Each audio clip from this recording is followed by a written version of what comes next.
우리의 찬양을 기뻐 받아주시는 아버지 감사합니다. 오늘 이 시간에도 하나님의 크신 은혜를 우리에게 베풀어 주시고 주의 말씀을 허락하셔서 듣고 깨달을 수 있는 은혜가 있게 하여 주옵소서. 마른 막대기 만도 못한 육신이 섰습니다. 하나님이 주장하셔서 주의 대언의 영으로 친히 말씀하여 주옵소서.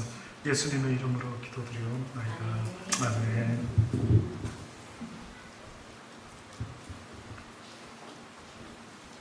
오늘은 애통하는 자는 복이 있다라고 하는 팔복의 두 번째 복 이야기를 드리기를 원합니다. 지난 시간에는 기억나십니까? 심령이 가난한 자가 복이 있다라고 이야기를 했죠. 심령이 가난한 상태가 어떤 상태라고요? 이 팔복을 여러분이요, 세상 누구를 만나더라도 제가 지금 이야기하고 있는 것처럼 여러분도 똑같이 그들에게 전해줄 수 있게 되기를 바랍니다. 그래서 아예 그냥 최소한 팔복, 하나님이 우리에게 말씀하는 이 복이 어떤 복인가를요, 한번 여러분도 가슴에 새기실 수 있게 되기를 원합니다. 마음이 가난한 자가 복이 있다라고 말하는데, 이 가난이라는 것은 그 누구도 좋아하지 않습니다. 세상에서 누가 가난을 좋아하는 사람이 있겠습니까? 그런데 가난을 복으로 여기지 않는 유대 사회 속에서요, 특별히 가난한 자들은 그들 스스로 생각할 때 어떻게 생각했느냐면, 저들은 그의 부모의 죄나 그들 자신의 죄 때문에 저렇게 가난하다. 그러니 저들이 가난한 이유는 저들의 죄 때문이다 라고 생각을 하고요, 아주 가난이라는 것, 병든 것, 이런 것에 대해서는 거의 하나님의 저주 수준으로 그렇게 여겨왔던 것 같더라고요. 근데 뜻밖에도 그들이 너무나 싫어하는 가난자만 들어도 소스라치게 놀라는 이 싫은 단어를요, 예수님이 산상수훈에서 첫 번째로 설교를 하시는데, 외치신 말씀은 회개하라 천국이 가까웠다 였지만은 제대로 그들에게 복음을 전하시는데 첫 번째 주제가 복이었던 것입니다. 근데 그 복이 뜻밖에도 심령이 가난한 자가 복이 있다라고 말씀하십니다. 모든 것을 다 파산한 상태, 그래서 더 이상 자기 스스로 힘으로 살아갈 수 없는 그러한 심령이 된 상태, 이러한 사람이 바로 복된 사람인데, 이들이 바로 천국을 얻게 될 것이다 라고 약속하고 있으신 겁니다. 과연 그 상태가 어떤 상태일까? 도대체 심령이 가난한 상태가 어떤 상태이길래 하나님이 복되다라고 말할까요? 한번 살아보시면은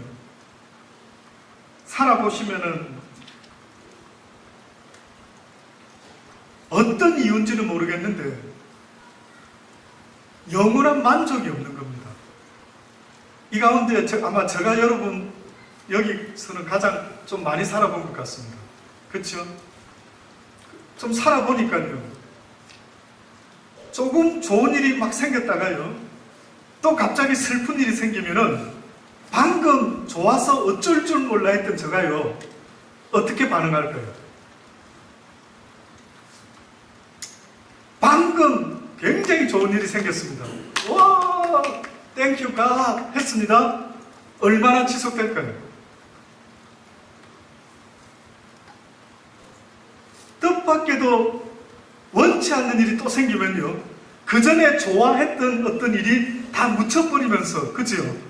또 실망하고 낙심하고 좌절하고 또 걱정에 휩싸이는 이런 저의 삶이요, 계속 반복되어 왔습니다. 아이들이 어리면 어린 대로, 또 사춘기에 들어가면 사춘기에 들어가는 대로 또 걱정이 되고 근심이 되고, 또 아이가 자라면 막 기뻐했다가 또 문제가 생기면 또 낙심하고 힘들어하고요. 살아보니까 뭐가 문제가 있는 것 같아요. 이게 뭐지? 이게 왜 이러지? 지난 목요일 날도 호산나에 가서 말씀을 전하면서도 계속 앉아서 한 3, 40분 찬양하면서 속으로 계속 묵상을 했습니다. 하나님께서 목마른 사슴이 시냇물을 찾듯이 메마른 영혼이 나 여호와를 찾게 된다라고 하셨는데, 문제는 목마르지 않다라는 겁니다. 목마르지 않다고 하니까 이게 문제가 되는, 복음을 전할 수가 없는 겁니다.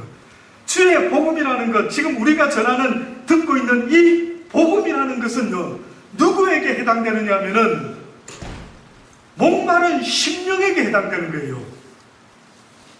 예수님이 하도 말귀를 우리가 못 알아들으니까 어떻게까지 설명했느냐 하면, 내가 의인을 부르러 온 것이 아니다. 스스로 만족하며 기뻐하는 삶을 살아가는 인생을 내가 위해서 이 땅에 온 것이 아니라, 또 그래도 못 알아들으니까 나는 의원으로 왔는데, 의원이 필요로 하는 것은 누구에게라고요? 병든 자, 환자, 아픈 자, 그들이 나를 필요로 하기 때문에 내가 온 목적은 바로 그들을 위함이다라고요. 근데 문제는 수고하고 무거운 짐진 자들아, 마음이 가난한 자들아, 불쌍한 자들아, 목마른 자들아, 내게로 오라 하니까 전혀 오지를 않는 겁니다. 이런 상황에서 도대체 어떻게 하면 저들이 스스로 쏟고 있지 않도록, 스스로 지금까지 쏟고 있는 저 눈꺼풀을 어떻게 하면 벗겨줄까요? 여러분이 어떻게 보면 지금까지요, 악한 영에게 붙잡혀 살아왔다라는 것은 쏟고 살아왔다라는 게 있다라는 겁니다. 과연 무엇에 쏟고 살아왔을까 보니까요, 행복하지 않는데 인생이요, 뭔가 인생에 문제가 있는 것을 분명히 느껴야 되는데, 뜻밖에도 진리가 아닌 행복을 붙잡고, 실체가 아닌 행복을 붙잡고 와 기뻐했다가 조금 있다 또 슬퍼하는 겁니다. 조금 있다 또 절망하는 겁니다. 사람을 사랑해야지 했다가 또 조금 있다가 미운 사람 생기면 또 미워하는 겁니다. 그 미워하니까 내 속이 어떻게 됩니까? 지옥이 되는 거죠.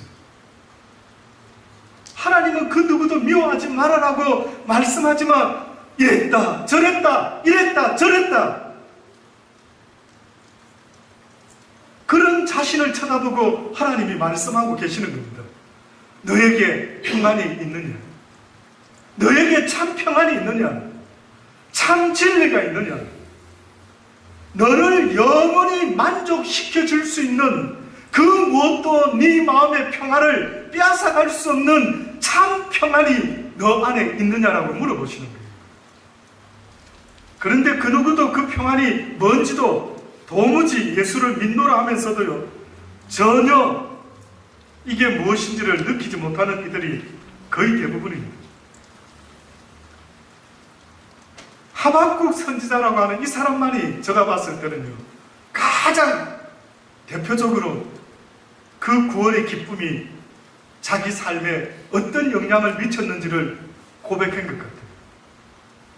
하박국 선지자는요, 자기가 왜 기뻐하는지, 무엇 때문에 절망하고 실망하는지 그에게 있어서는요, 우리와는 조금 달랐던 것 같습니다. 그에게는 변하지 않는 절대 어떠한 기준이 있었는데, 그가 기뻐하는 이유, 기뻐하는 기준이 있었는데, 하박국 3장 17절로 보면은요, 우리가 잘 아는 말씀이죠. 비록 무화과 나무가 무성치 못하며 포도나무에 열매가 없고 감람나무에 소출이 없으며 밭에 식물이 없고 우리의 양이 없고 외양간에 소가 없을지라도 나는 여호와를 인하여 즐거워하며 나의 구원의 하나님을 인하여 어떻게 한다고요? 기뻐하고요. 너무 부럽지 않습니까? 부럽지 않습니까? 이 사람은요, 예수 그리스도 하나님의 구원으로 인하여 그는 날마다 기뻐하는 이유가 거기에 있다라고 말씀하고 있는 겁니다. 여러분은 죄송한데 뭐 때문에 그렇게 기쁘십니까?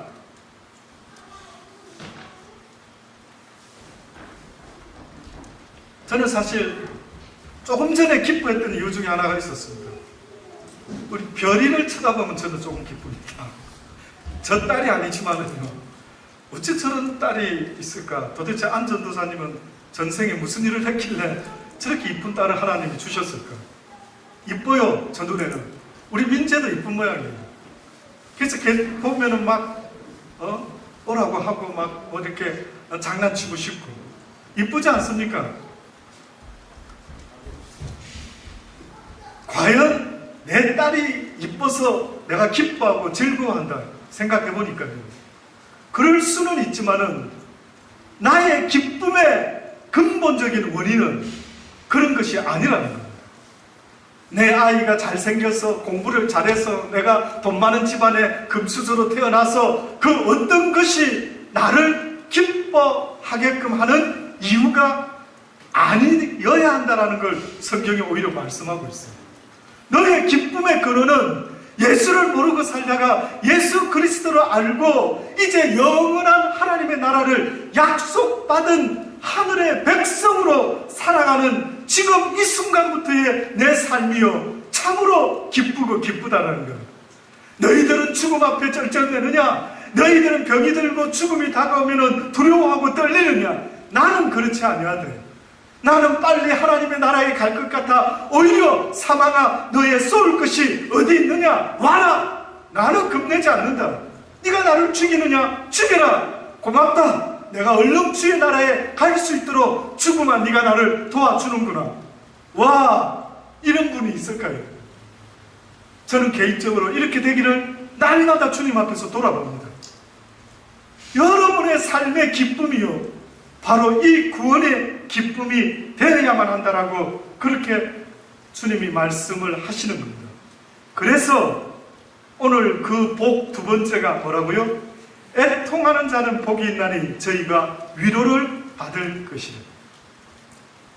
이 애통이라고 하는 이 뜻이요, 어떤 애통이냐면 상갓집 있죠, 상갓집. 상갓집에 가가지고 누군가가 죽었을 때에 그 장례식 때에 너무나 슬퍼서 애통하는 그 애통함, 그 애통의 눈물, 이것이 바로 애통하는 자가 복이 있다는 것. 그래서 저는 생각해 봤습니다. 하나님, 도대체 이 말씀의 뜻이 뭡니까?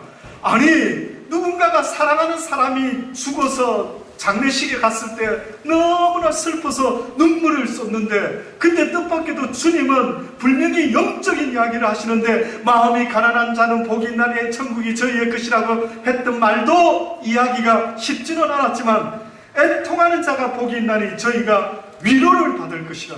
도대체 어떤 이유로 애통하는 자가 복이 있다라고 하셨습니까? 계속 생각을 해봤어요. 저는 그 첫 번째는 바울 사도의 모습 속에서 그 애통함을 한번 생각해 봅니다.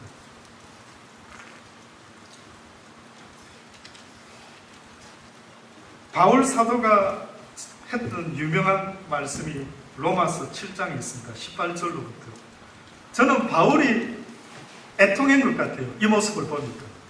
근데 바울이 가장 힘들어하고, 바울은 복음 전하면서 매 맞고 태장을 맞고 배가 파선하고 막 섬에 도착해서 죽을 뻔하고, 그런 것에 대해서는 그는 애통하는 모습이 별로 없더라고요. 그런데 뜻밖에도 그가 오호라 라는 말을 써가면서 힘들어하고 애통하는 장면이 나오는데, 그게 바로 로마서 7장에 있는 말씀입니다. 내 속에 곧 내 육신에 선한 것이 거하지 않은 줄을 아노니 원함은 내게 있으나 선을 행하는 것은 도무지 내게 없구나. 내가 원하는 바 선은 하지 아니하고 도리어 원치 아니하는 바 악을 행하는도다. 만일 내가 원치 않은 그것을 하면 이를 행하는 자는 내가 아니요 내 속에 거하는 뭐라고요? 죄다. 그러므로 내가 한 법을 깨달았노니 곧 선을 행하기 원하는 나에게 악이 함께 있는 것이로다. 내 속사람으로는 하나님의 법을 즐거워하는데 내 지체 속에 또 다른 한 법이 내 마음의 법과 싸워서 내 지체 속에 있는 죄의 법 아래로 나를 사로잡아 오는 것을 보는도다. 오호라 오호라 나는 공고한 사람이로다. 이 사망의 몸에서 누가 나를 건져내랴. 우리 주 예수 그리스도로 말미암아 하나님께 감사하리로다. 그런즉 내 자신이 마음으로는 하나님의 법을, 육신으로는 죄의 법을 섬기노라. 그렇게 이야기합니다. 그러니 사도 바울이 지금 오라라고 하면서 애통해하고 눈물을 흘리며 몸부림을 치는 것은 무엇에 대함이라고요? 내 육신의 사망의 법인 이 죄 때문에 이렇게 몸부림을 치고 있는 것입니다. 무엇에 대해서 애통해했던가 봤더니만은요, 누가 위로를 받을 것이라 라고 했는가 봤더니만은요, 자신의 육신의 사망의 법에서 도무지 이겨낼 수가 없는 한계를 돌아보고요, 어찌하면 좋을까 어찌하면 좋을까, 내가 어찌하면 좋을 거라고 자신의 사망의 법, 죄의 법, 육신의 법을 인하여 애통해하며 부르짖는 그가 복되다라고 말하는 거예요. 그러니 저와 여러분이 이때까지 나의 원치 않은, 하나님이 원치 않는 이 짓을 하는 것을 보고 애통한 적이 있느냐는 거예요. 우리 사모가 가끔씩 대화할 때 자주 쓰는 이야기 중에 하나가 저보고 고집이 있어야 돼요. 잘못한 것을 이야기해 주면은 인정을 하고, 하나님 죄송합니다, 조그만한 것이라도 하나님 앞에서 원치 않는 그 죄의 모습이 드러나면은 얼른 애통해하고 죄송해하고 미안해하면서 죄송해요 아버지, 죄송해요 어머니, 죄송해요 하나님, 그렇게 하기를 하나님은 원하시는데 왜 고집이 그리 세냐는 거예요.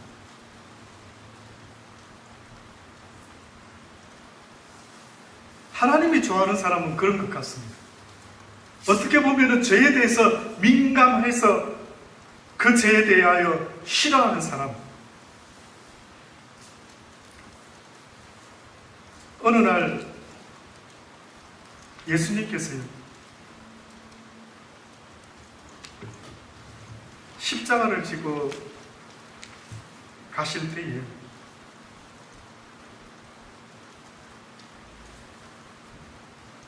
예루살렘의 수많은 여인들이 예수님을 보고 슬퍼하며 울었습니다. 그런데 그때 예수님께서 그들에게 어떤 말씀을 해주셨는데요, 뭐라고 말씀을 해주셨느냐면, 나를 위하여 울지 말고 너와 네 자녀를 위하여 어떻게 하라고요? 울으라. 그렇게 이야기합니다.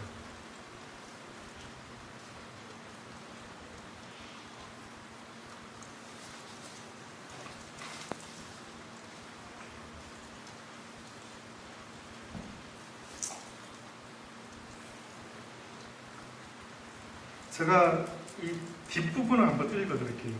우리가 대부분 예루살렘의 딸들아 나를 위하여 울지 말고 너와 너희 자녀를 위하여 울라, 여기까지는 알겠어요. 근데 왜 울으라고 하시지? 왜 나 예수 때문에 불쌍하게 보고 울지 말고 내가 볼 때는 오히려 너와 네 자녀들을 위해서 네가 울어야 된다 라고 하시면서 누가복음 23장 29절로부터 그 뒷부분에 그 이후에 뭐라고 말씀하셨느냐면, 보라, 잘 들어보십시오. 보라, 날이 이르면 사람이 말하기를 수태하지 못하는 이와 해산하지 못하는 배가 먹이지 못한 젖이 복이 있다리라. 그때 사람들이 산들을 대하여 우리 위에 무너지라 하며 작은 산들을 대하여 우리를 덮으라. 한마디로 죽고 싶어도 죽지 못하는 그런 때가 오게 될 것이다. 푸른 나무에도 이같이 하거든 마른 나무에는 어떻게 되리니? 이스라엘 백성 중에도 그런 일이 생기는데 하물며 이방인들은 어찌 하면 좋을까? 결국은 이 날이 무슨 날이냐면은, 너희가 죄에 대한 문제가 해결되지 아니하면은 저지먼트 데이 때에 오히려 자식이 없었더랬으면, 오히려 내가 불행한 사람이었다라고 하는 그런 삶을 살았더라면 오히려 소망 없고 가난하고 불쌍해서 의지할 때가 주님밖에 없었다면 그들이 오히려 더 복되겠대요.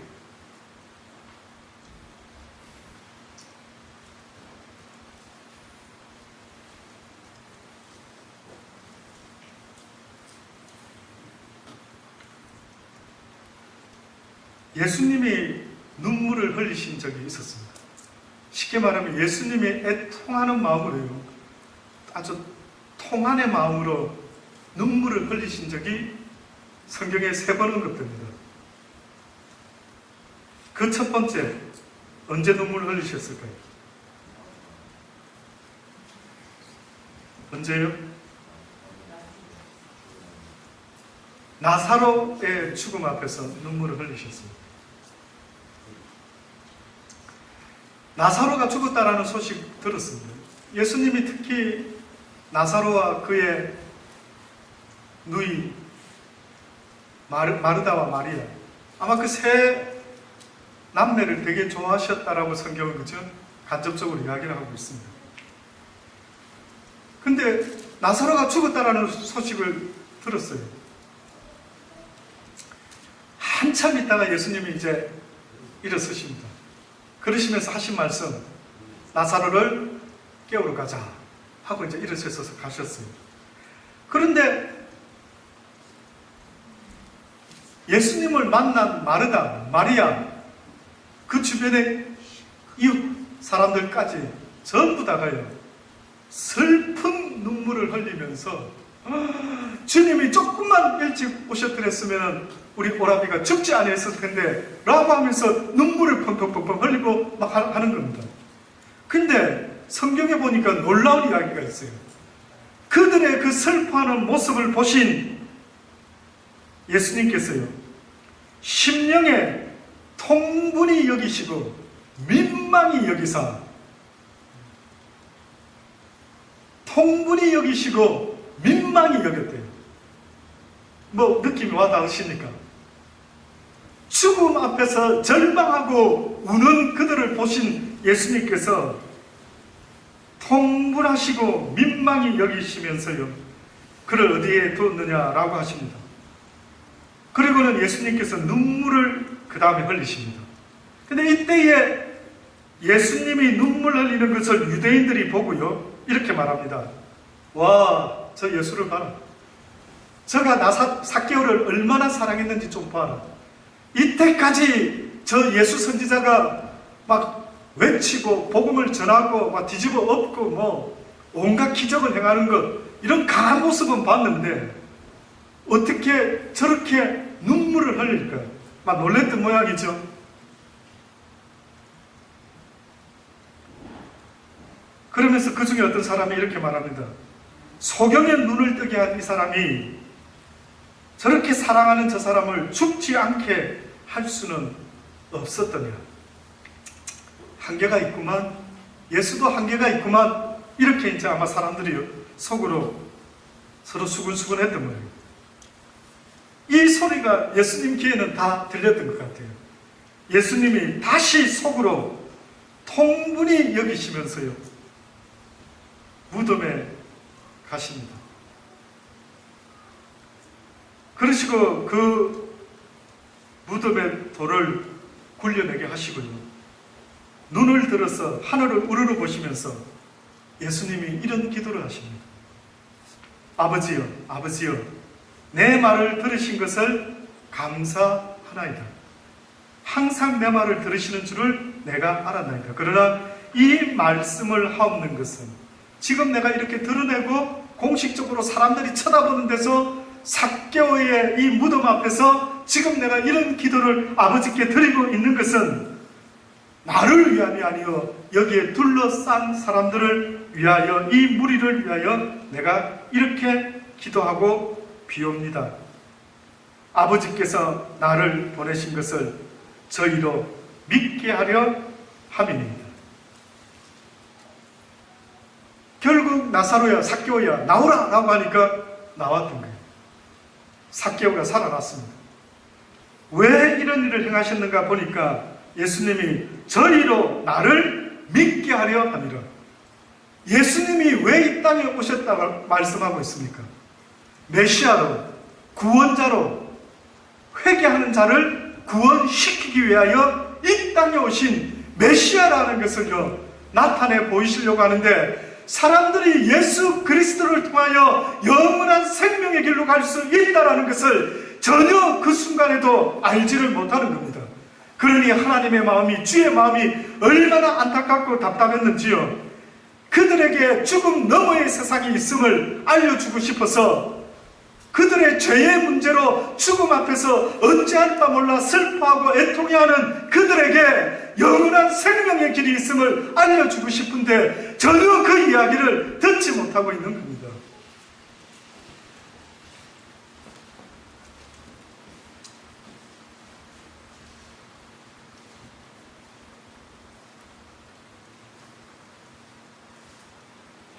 예수님이 두 번째로 우신 적이 있습니다. 두 번째로. 혹시 아십니까? 예수님이 두 번째로 우신 날이 있습니다. 누가복음 19장에 보면은 41절로 보면은 예루살렘에 입성하셨죠. 예루살렘에 입성하신 예수님이 나귀를 타고 입성하신 예수님이요, 호산나 다윗의 자손이여 하고 막 예수님을 막 환영하고 손을 흔들고 기뻐하고 즐거워하는 것 같은데, 오히려 예수님은 그 장면 이후에 뭘 보여주고 계시냐면요, 41절로 가까이 오사 성을 보시더니만, 예루살렘 성에 이제 드디어 들어오셔서 가까이 그 성을 보시더니만 우시기 시작합니다. 근데 예수님이 우시면서 거기 보니까, 너도 오늘날 예루살렘아, 예루살렘 거민들아, 너도 오늘날 평화에 관한 일을 알았었다면 좋을 뻔했다. 지금 내 눈에 숨기었도다. 그러나 날이 이를지라 내 원수들이 토성을 쌓고 너를 둘러 사면으로 가두고 너와 및 그 가운데 있는 내 자식을 땅에 메어치며 돌 하나도 돌 위에 남기지 아니하리니 이는 권고받는 날에 내가 알지 못함을 인함이라. 네가 권고받는 날에 권함을 받지 못한다. 다시 말하면 예수 그리스도께서 기회가 있을 때에 그들에게요, 회개하라고 권고받던 날에 그들이 회개치 아니함으로 말미암아 뜻밖에도 어떤 일이 벌어지게 되는 줄 아십니까? 그들의 죄로 말미암아 심판을 받게 될 것을요, 하나님은 예수 그리스도를 통하여, 그의 종들을 통하여 계속해서 말씀했던 것입니다. 평화의 왕으로 오셨다라고 예수님이 말씀했는데, 평화의 왕으로 오신 예수님의 그 의미는요, 그들이 죄를 회개함으로 하나님의 백성으로 바뀌어지는 것을 이야기했건만은, 그들이 회개치 아니함으로 진노의 날에 진노를 면하지 못하게 될 것을 미리 보신 예수님이요, 예루살렘아, 네가 평화에 대한 이 메시지를, 이 축복의 메시지를 네가 권면받을 수 있었다면 좋을 뻔했다. 그러나 너희가 그것을 원치 아니했으니 때가 되면 어떻게 된다고요? 돌 위에 돌 하나 남지 아니하고 이 성이 다 무너지게 될 것이다. 이것이 예수님의 두 번째 눈물의 애통함이었습니다. 혹시 아십니까? 세 번째로 예수님이 우셨는데, 기억 안 나시죠?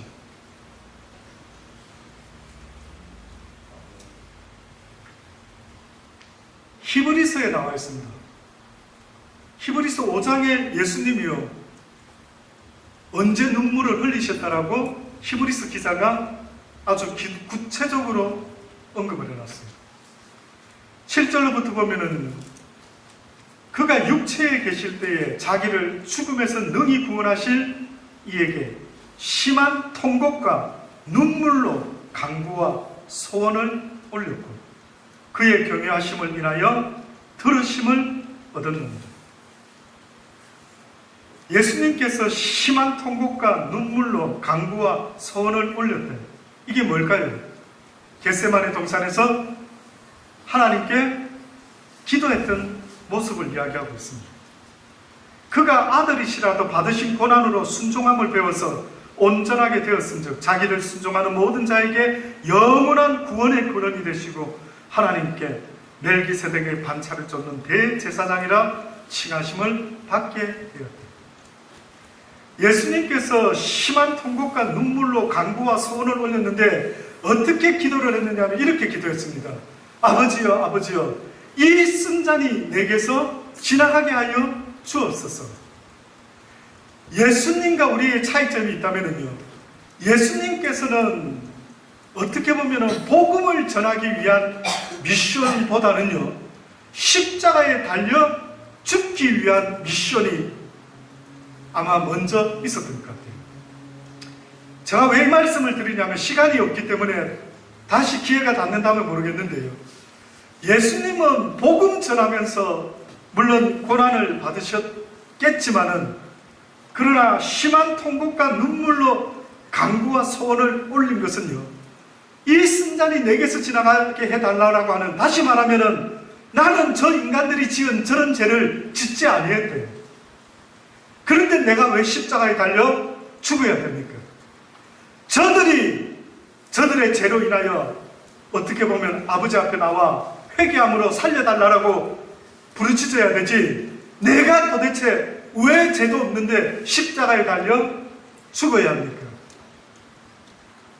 저는 그런 생각도 들더라고요. 아마 사단이 그렇게 유혹하지 않았겠습니까? 예수야, 네가 뭔데 저들의 죄를 위하여 십자가에 지느냐? 지지 말아라! 이야기하지 않았겠습니까? 그래서 그 이야기에 어떻게 보면 주님도 그의 마음에, 맞습니다 하나님, 내가 왜 십자가를 져야 합니까? 라고 오히려 원치 아니하는 마음이 더 강할 수도 있었겠지요. 그래서 예수님이요, 다른 것은 힘들지 않았는데 어떻게 보면 예수님은 죄를 지을까? 내가 죄를 짓지 말까? 내가 또 죄를 지었구나. 회개해야 되겠다. 이런 문제 때문에 애통해 하신 것은 아닌 것 같은데, 뜻밖에도 모든 인류의 죄를 대신하여 십자가에 달려 죽기 위하여 이 땅에 오신 어린 양 예수로서의 그 미션에 대해서요, 몸부림을 치셨던 것 같습니다. 결국은 예수님이 뭐라고 말씀합니까? 나의 원대로 마옵시고 아버지의 원대로 되기를 원하나이다.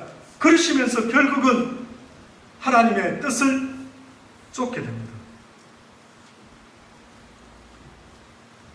그런데 우리 인간은요, 이 예수님과 같은 이런 위대한 어떤 미션이 있는 것이 아니라 어떻게 보면 가장 간단한 미션, 회개하라는 것입니다. 그래서 자신을 돌아보면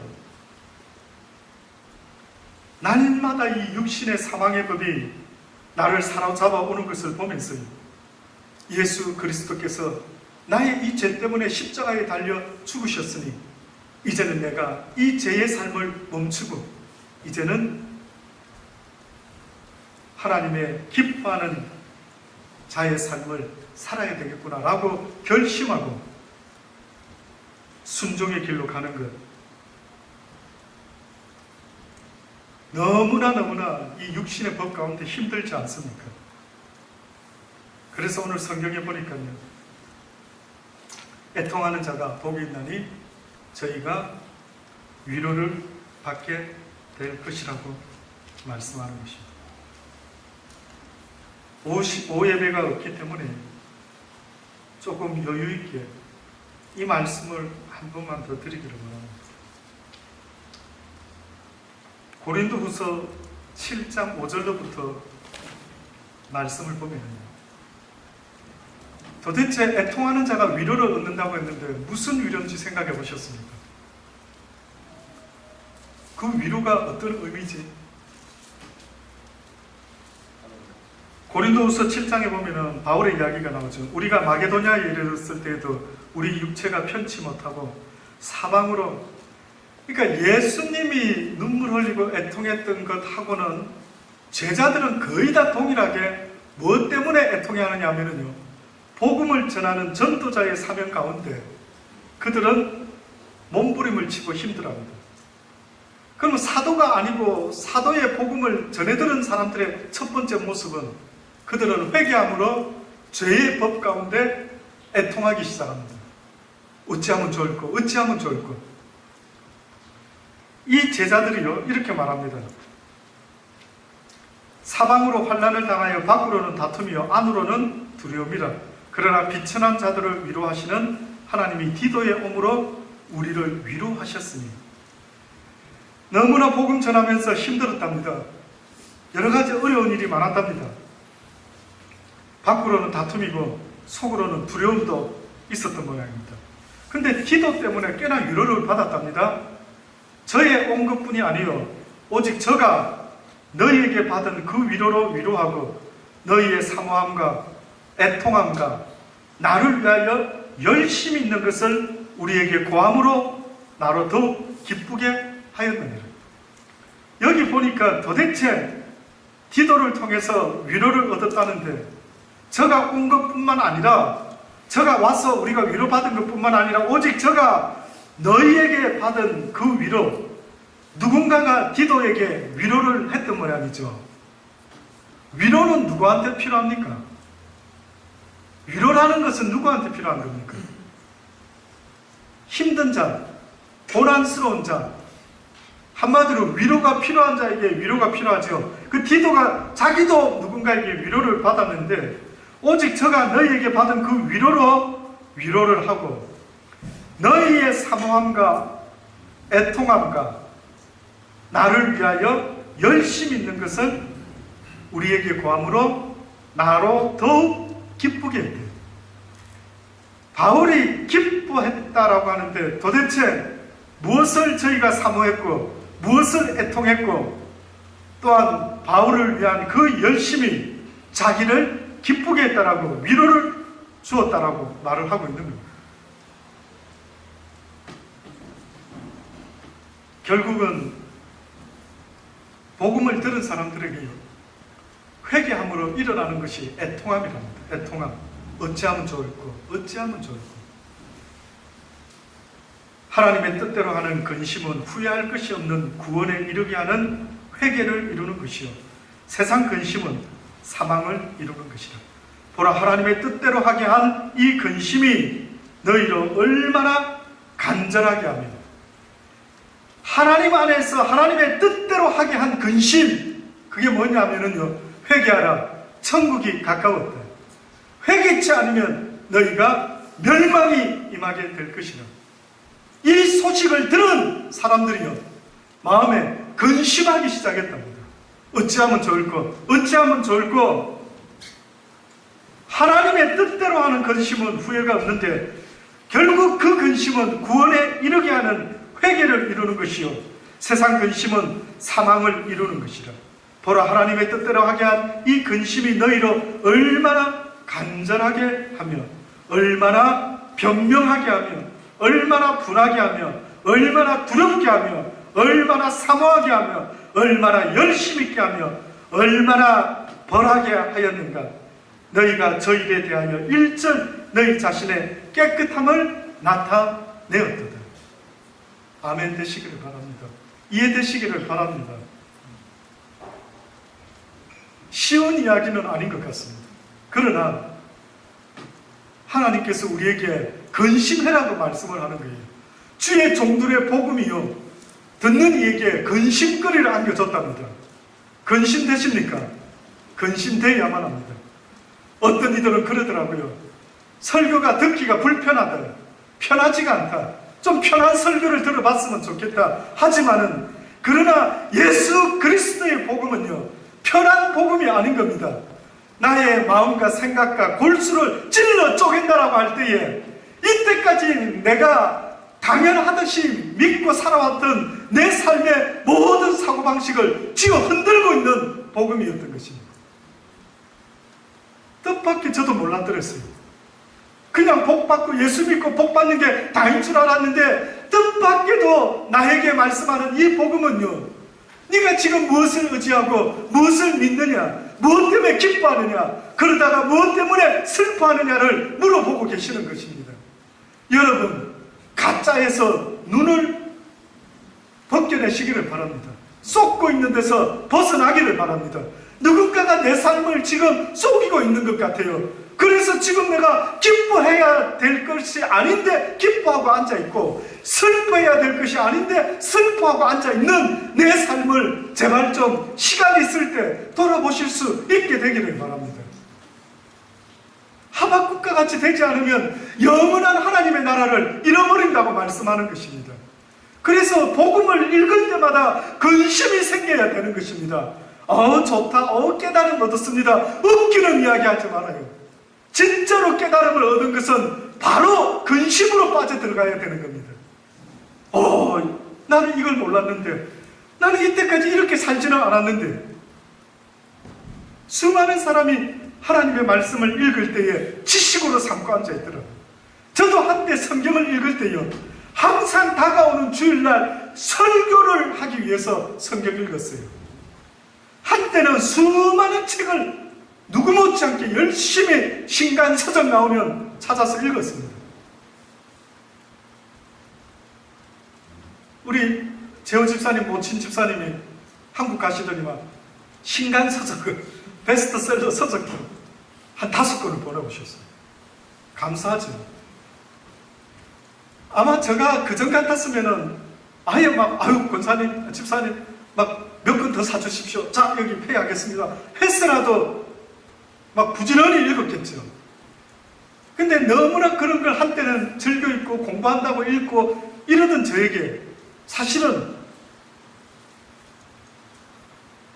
하나님 앞에서 꾸중을 들었어요.